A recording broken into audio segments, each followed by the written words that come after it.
Bonjour à tous et à toutes, j'espère que vous allez bien. Alors aujourd'hui je vous propose de découvrir ceci,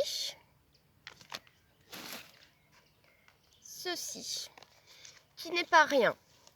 En fait, il s'agit de l'œuvre de Etty Hillesum, 1914-1943, qui est entrée sur la scène française il y a plus de 20 ans avec l'ouvrage que je viens de vous montrer, Une vie bouleversée, et les lettres de Westerbork.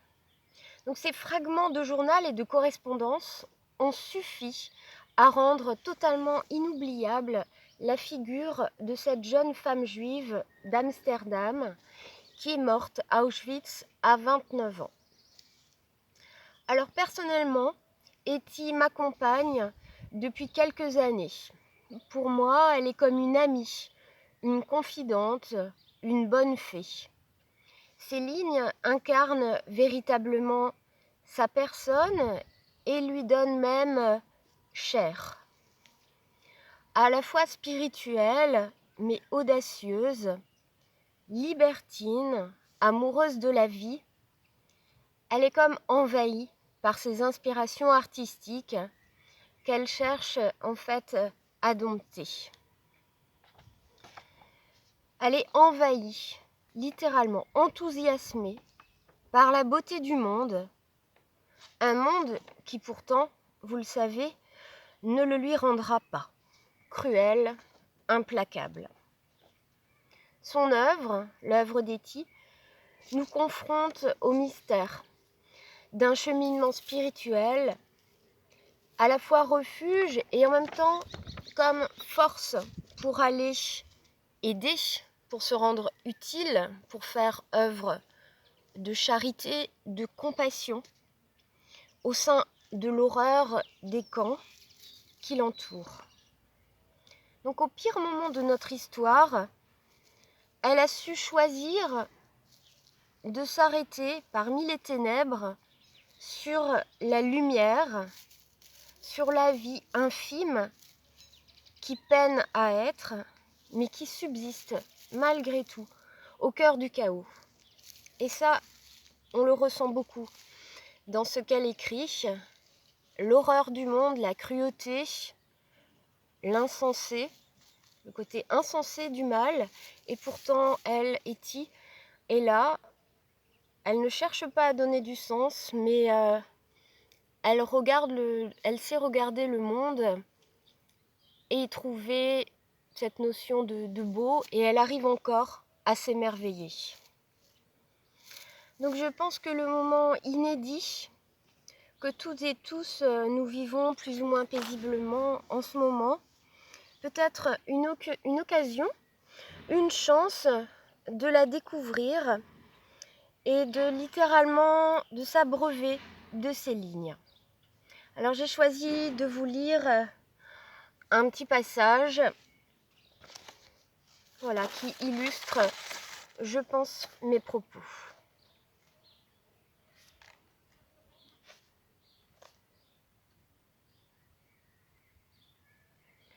Ai-je vraiment pu écrire une lettre qui vous a donné à penser que je perdais courage ? J'ai peine à le croire. Il y a des moments, c'est vrai, où l'on pense ne pas pouvoir continuer. Pourtant, on continue toujours. On finit d'ailleurs par s'en rendre compte. Seulement le paysage autour de vous paraît soudain changer. Un paysage bas et lourd pèse sur vous. Votre sentiment de la vie est bouleversé et vous avez soudain un cœur tout gris, vieux de 1000 ans. Mais il n'en va pas toujours ainsi. L'être humain est une créature étonnante. On vit ici dans une misère indescriptible. Dans les grandes baraques, on vit vraiment comme des rats dans un égout. On voit beaucoup d'enfants dépérir. On en voit aussi beaucoup d'autres, bien portants. La semaine dernière, nous est arrivé en pleine nuit un convoi de prisonniers. Visages cireux et diaphanes. Jamais je n'ai vu sur des visages autant d'épuisement et de fatigue que cette nuit-là. Cette nuit-là, nous les avons filtrés, enregistrement, second enregistrement, fouille par une bande de blancs-becs du NSB, quarantaine, un chemin de croix de plusieurs heures. Au petit matin, on les a entassés dans des wagons de marchandises et avant même de passer la frontière, leur train a été mitraillé, d'où un nouvel arrêt. Puis 3 jours de trajet vers l'est. Je me demande combien arrivent vivants.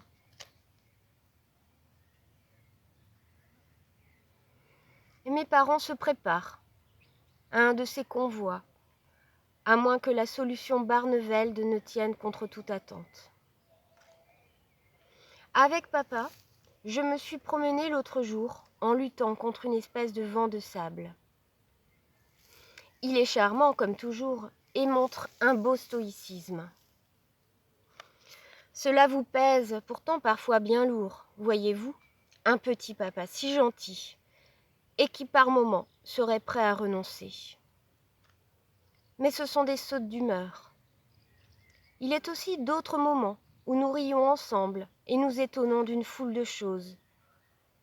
Nous rencontrons beaucoup de parents que nous avions perdus de vue depuis des années, des juristes, un bibliothécaire, que nous trouvons, poussant des wagonnets de sable, affublés de bleus de chauffe crasseux. Et nous nous lançons de brefs regards, sans nous dire grand-chose.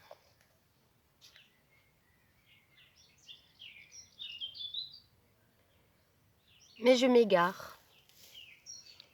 Je voulais seulement vous dire, oui, la détresse est grande, et pourtant, il m'arrive souvent, le soir, quand le jour écoulé a sombré derrière moi dans les profondeurs, de longer d'un pas souple les barbelés. Et toujours, je sens monter de mon cœur. Je n'y puis rien, c'est ainsi. Cela vient d'une force élémentaire. La même incantation. La vie est une chose merveilleuse et grande. Après la guerre, nous aurons à construire un monde entièrement nouveau. Et à chaque nouvelle exaction, à chaque nouvelle cruauté, nous devrons opposer un petit supplément d'amour et de bonté à conquérir sur nous-mêmes. Nous avons le droit de souffrir, mais non de succomber à la souffrance. Et si nous survivons à cette époque indemne de corps et d'âme surtout, sans amertume, sans haine, nous aurons aussi notre mot à dire après la guerre. Je suis peut-être une femme ambitieuse. J'aimerais bien avoir un tout petit mot à dire. Tu parles de suicide, tu parles de mère et d'enfants. Bien sûr, je comprends tout cela, mais je trouve ce sujet malsain. Il y a une limite à toute souffrance. Un être humain ne reçoit peut-être pas plus de souffrance à endurer qu'il ne le peut. Et si la limite est atteinte, il meurt de lui-même. Il y a ici, parfois, des gens qui meurent d'avoir l'esprit brisé, parce qu'ils ne saisissent plus le sens de leurs épreuves. Des gens jeunes. Les vieux, les très vieux, s'enracinent encore en un sol plus puissant et acceptent leur sort avec dignité et stoïcisme. Oh, on voit ici tant de gens différents, et l'on surprend leur attitude face aux questions les plus ardues, aux ultimes questions. Je vais essayer de vous décrire comment je me sens, mais je ne sais si mon image est juste. Quand une araignée tisse sa toile, elle lance d'abord les fils principaux, puis elle y grimpe elle-même, n'est-ce pas? L'artère principale de ma vie s'étend déjà très loin devant moi et atteint un autre monde. On dirait que tous les événements présents et à venir ont déjà été pris en compte quelque part en moi.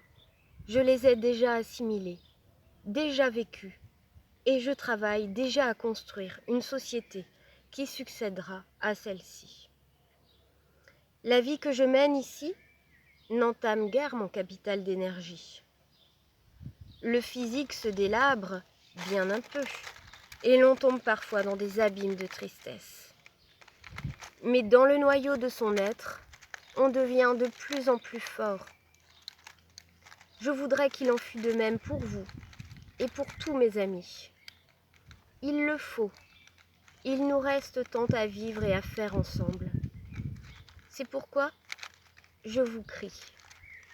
Tenez fermement vos positions intérieures, une fois que vous les avez conquises, et surtout ne soyez pas tristes ou désespérés. Il n'y a vraiment pas de quoi.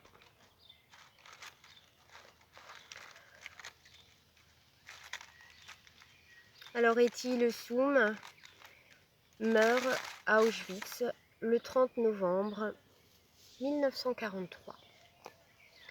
Voilà, si vous voulez retrouver cet auteur, je vous invite à contacter la bibliothèque et puis à contacter aussi les libraires qui restent ouverts malgré tout à Colmar. Il y en a un, la librairie Ruc, qui propose un service d'ouverture pour vous livrer vos commandes. Voilà, merci beaucoup et à bientôt.